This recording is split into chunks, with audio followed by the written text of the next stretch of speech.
welcome to this edition of Charge Fast Break. I'm Scott Zarilla. Glad you're with us on the Rock Entertainment Sports Network. Coming up on this edition, we're going to tell you how to get your tickets to the upcoming Charge promotional nights. Our Tips from the Pro segment is going to teach you how to be a better basketball player on the defensive end. Now we're going to go one-on-one with Charge and Cavaliers two-way forward Emoni Bates.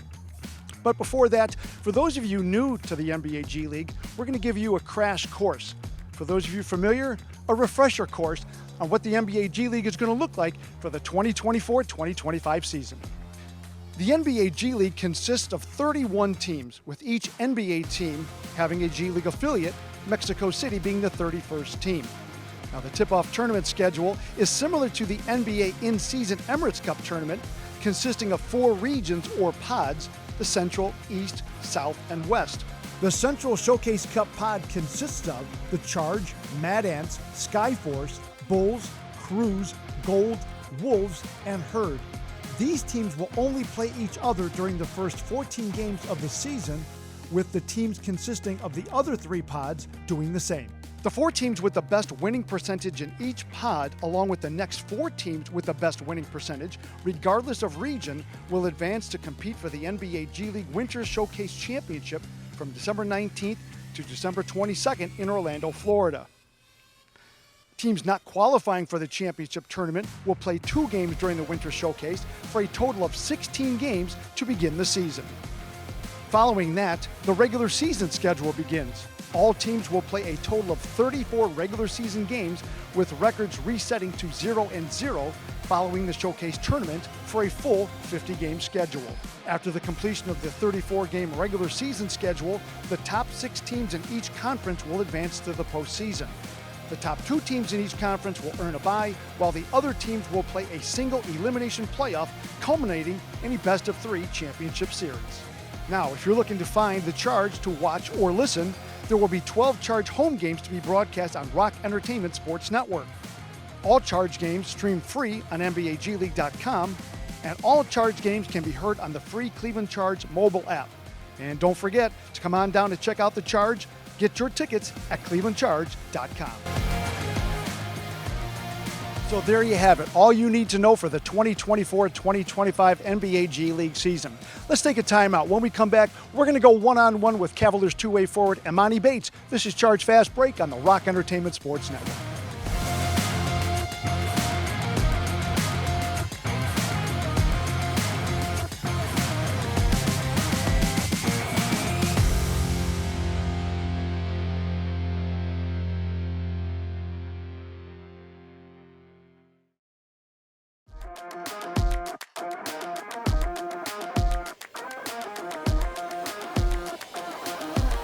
And welcome back to Charge Fast Break. I'm Scott Zarilla, and it is a real pleasure to welcome in the two-way forward for the Cavaliers, Emoni Bates. Emoni, great to see you again. How you doing? Good, man. I'm good. Good. All right, your rookie season is behind you, into the second year.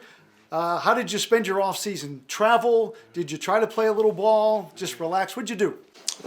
Overall, to be honest, I just focused on my body this summer. I gained 30 pounds during the off season, so I traveled a little bit. I really couldn't play as much because my knee is lingering, but I really didn't know anything until I got my MRI. So, I hoped as much as I could, but my summer was good, man. I just focused on getting stronger, mentally preparing myself for this second year and just ready to get back to hooping. Well, it is great to have you back for a second year. So you've been to Cleveland. You've been in Cleveland for over a year. How do you like the city overall? How do you like the organization?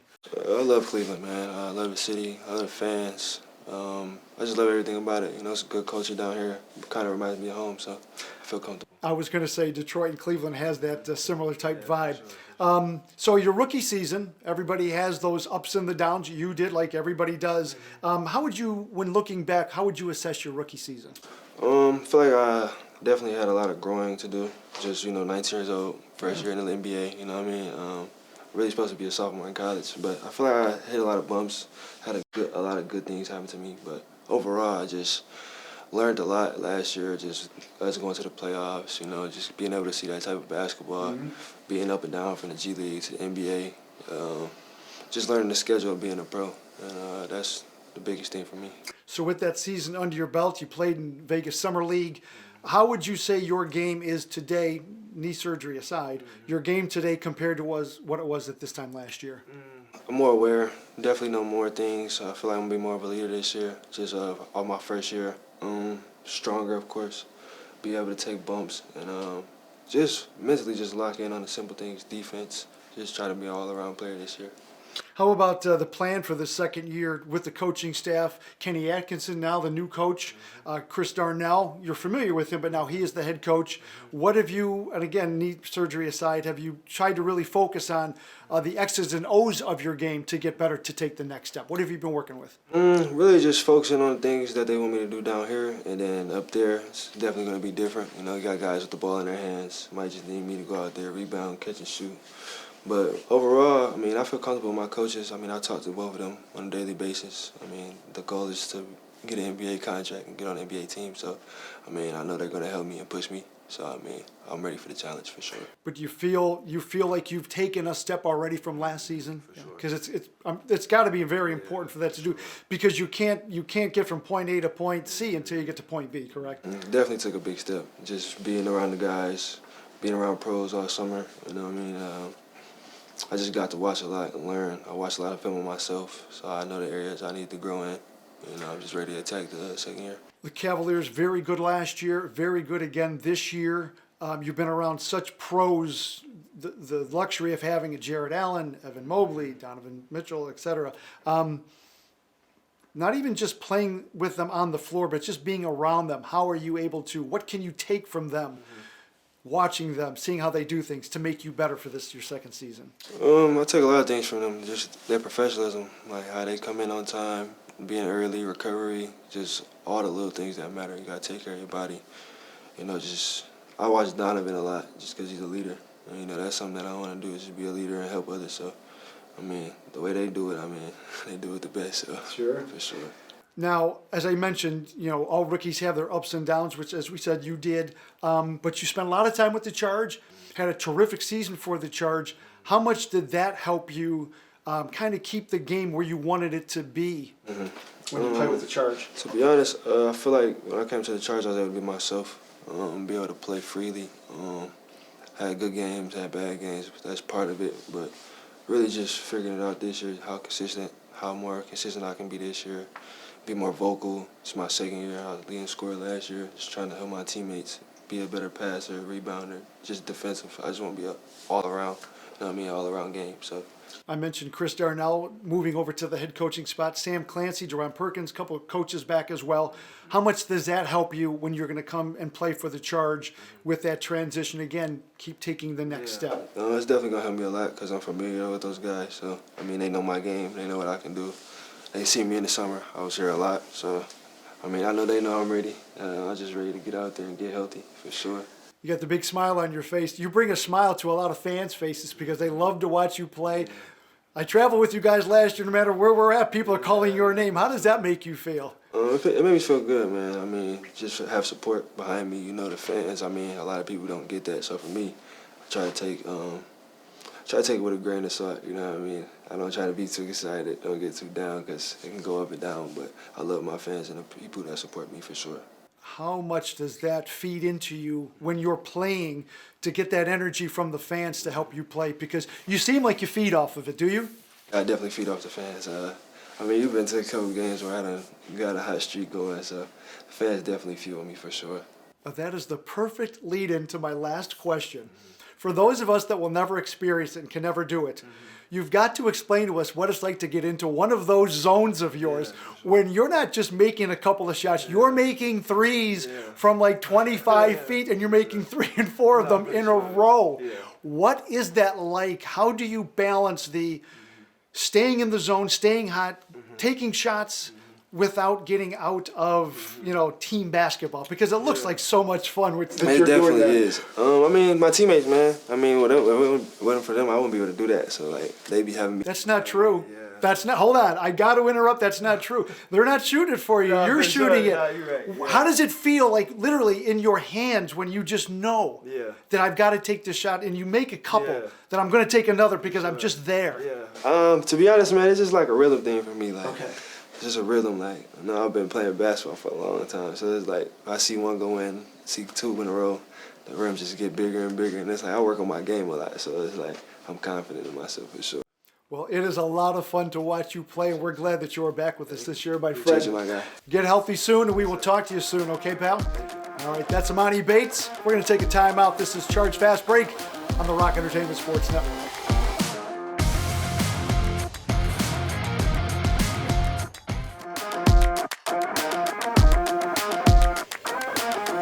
Right back on Charge Fast Break. I'm Scott Zarilla. Time for tips from the pros. And it's a pleasure to welcome in point guard from the Charge, Jacob Gilyard. Jacob, thank you for taking some time. You might wonder why I brought Jacob aboard. Well, the all-time leader in college basketball history in steals, 466. Quite an accomplishment. You didn't know that? I didn't know the number. I knew it was a good amount. You didn't know the number? I just knew the number I think I had to beat 385. Well, I think was the number I had to beat. That I don't know. I just know you had 466 in your collegiate career. And another interesting stat, you surpassed Cavaliers head coach Kenny Atkinson for most steals as a freshman at Richmond. Have you talked to him about that? Have you given him a hard time? Not since I've seen him in person. We've talked about it on the phone before a little bit. He's had a couple records. I think I like to think that I took from him, but you know, it's all good. It's impressive. That's why we want to talk to you. Defensive, playing guard, and being a good defender, coming up with steals. When a guy is coming up with the basketball, kind of what are your first thoughts when you see him? Are you trying to set something up? Is it just all team defense, or what are you thinking? I think it starts before the game even tips off. You know, I mean, I think a lot of the steals I've gotten are just from kind of doing my homework and watching film. I like to think I'm a pretty high IQ basketball player, so I study the game a lot. So I think that's where it all starts. And then going into the game, you look for any kind of hesitation on the offensive player.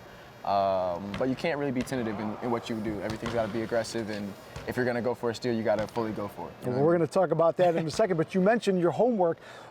Tendencies, probably a lot of something too. So you say different players, you've seen them a couple of times.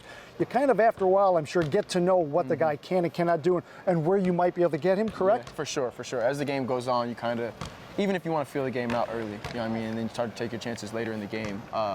As you get a feel for the player and the other team and kind of what their scheme is or who has it going, it's kind of game to game. A lot of it's personnel based and stuff like that, but just kind of understanding how the flow of the game's going and then trying to take your advantages there. All right, well, it's not going to be the easiest way to do this, but we're going to bring in Coach Deron Perkins to help us out. Coach, we appreciate that. So, Jacob, we always hear about being a good defensive player, especially for a guard. Got to get into that good defensive stance, correct? Why don't you show us kind of something like that? For sure. It always starts with a low. Luckily, as being a small guard, I'm a little lower to the ground than most. So being lower is obviously better. But you start with a low stance. You want to be as wide as you can be with your arms. Feet probably want to be even, shoulder width apart. And you're not watching the ball. I think that's the biggest mistake in anybody guarding. I don't think you want to watch the ball ever, just because you look at so many fakes. If you watch the feet, you get so many fakes. You kind of want to keep your eyes square on his chest, square on his hips, and then that's kind of what you're looking at. Okay, so now you're in the defensive stand. You've got to have good footwork. We hear about that in basketball. Talk about that. A lot of the footwork, I wouldn't say is guessing. You have to be laterally quick, though. You obviously, as a defense, you're in a disadvantage. Offensive player gets to make his first move, so now I'm at a disadvantage because he gets to pick where he wants to go. He goes that way, I have to be able to push and be able to cut him off. You know what I mean? I think that's the biggest thing. The lower you are, the quicker you are. You kind of have to have an instinct for guarding because the offense is clearly at an advantage. And so kind of just trying to counteract that is with your feet, being quick on your feet and kind of just assuming, studying, and just kind of knowing where the offense wants to go. Now, you can't be a good defensive player if you're lazy. For sure. So we've talked about the feet, but you also don't steal with your feet. You got to steal with your hands. 100%. I've been watching you a lot. You've got those active hands. Talk about that. Because again, real quick, you've got to have active hands, but you can't have. You can't foul. Yeah. You can't foul. I think that's the biggest thing. You don't want to reach anywhere and just kind of smack the guy wherever. You kind of got to know where the ball is going. You know what I mean? At the end of the day, the ball can only go a couple places when he's dribbling. The ball can only go up and down. You know what I mean? So it's active hands. You don't want to just reach. You know what I mean? You want to reach and try and not touch his body. So if he crosses, my hand's here already anticipating it. I'm low, and I'm just kind of anticipating the ball's coming my way. When I was young and I was taught, and this was a long time ago, but it was don't slap down, slap up, correct? Talk about that. I wouldn't necessarily always agree. I think when you slap down, you're more likely to get his hand. Correct. When you slap up, you're more likely to get the ball is the idea. On a lot of my steals, I swipe down. And I think that's just kind of with the lateral quickness that we talk about. When I'm in a low stance and he goes to his spot, I'm here. In order for him to shoot this ball, it has to go in front of him. Sure. You know what I mean? And so if I was to swipe up, I'm not at the advantage because the ball, I have to follow it. You know what I'm saying? And so as I swipe down, he's bringing the ball right into where my hand would be. I gotcha. So that's my philosophy on that one. That's okay, because again, I said when I was taught, that was a long, long time ago. Things have changed. All right, let's talk about steals specifically. When do you decide to go for a steal? Is it instinct? Is it reflex? Are you setting the guy up? Is there, like we talked earlier, you just kind of know what he likes to do? What is that thought process? There's so many different ways to get steals. It's so much that goes into it. Like I said, throughout the flow of the game, you want to take your chances sporadically. You don't want to just go for every single steal, and then you kind of get backdoored, and they take advantage of you there. But as the game goes on, if you want to get off-ball steals, you set your man up. You know what I mean? If somebody has the ball at top and you're looking to pass the ball this way, I want that man up top to think that I'm not close enough to the defender. And then you use your speed to get around the screen or whatever it may be as he's coming off, and use your speed to anticipate the passing lanes. Now, if he's on the ball, it's a little different. Like I said, you just kind of want to be in front. You don't want to just continuously reach, but you know as soon as you cut him off this way, he's got to make a move that's going back to the other hand, because he can't go this way anymore. As long as I'm here in front of him, you expect whatever change of direction, but you're anticipating the cross here, low, and you should be able to steal the ball. Anticipation leads me to my next question, because I see you with a lot of steals off the ball. Guys cross court. That's got to be a little bit something interesting as well. You're defending this guy, not letting him get too far away. The action's over here. How are you kind of eyeballing that type of a situation? I'm treating it like a free safety. I don't know if the coaches love this, but I usually try and treat it like a free safety. I'm kind of roaming. I have my vision of my man. I have the vision of where the ball is going to be. And this is kind of where you go back to that anticipation and that film study, and this is where your homework comes into play. You kind of know what the offense wants to do. You know who, if you're a guy that's guarding a player that's supposed to get the ball in certain situations, if he's hot, has he made a couple of shots, now he wants the ball and he's starting to run it down. Is a point guard, maybe a second string point guard, he's not looking to be as creative or be as aggressive, and now he's looking to get off of it. You know what I'm saying? So you start to study the game and the guys on the court, and you're trying to take advantage of certain situations. Good little nuggets. Okay, last one. Perk, come on down here real quick. Big men, I like to kind of drop in on the big guys, right, and kind of steal and when they're not paying attention. 100%. What is the thought process on that? So, if Perk had the ball, no, actually more of if I give it. You have the ball, 100%. If I'm going to, so you'll be on me. Jacob, you're going to cover me, and I drop it to the big man, then you drop down onto him. And now I'm digging here. Yeah, you're going to dig. There you go. So like I said, the ball can only go a couple places. It can go down and it can go up. You know what I mean? So as he's taking his dribbles, I'm timing it. He's looking at me. I'm messing with him. I'm playing a little bit of both. As soon as I see that last dribble, then I'm going to get it. Okay. So you don't want to go right away. You don't want to go too late. But you want to pick your chances. As soon as you stunt with him, make him think a little bit, and as soon as he thinks you're not there, that's when you take advantage of it. 466 steals right there. Jacob, real quick, again, keeping it simple, how would you tell youngsters at home to play a little bit better man-to-man defense? Make it simple for them.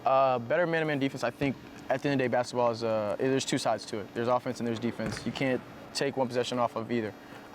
So I think defensively, you have to kind of take it personal. You have to take a lot of pride in it. If it bothers you that your man scores, you'll be pretty good at it. Jacob, appreciate the time. Appreciate Good you. stuff as always. All right, so that'll do it for this Tips from the Pros. We need to take another time out. You're watching Charge Fast Break on the Rock Entertainment Sports Network.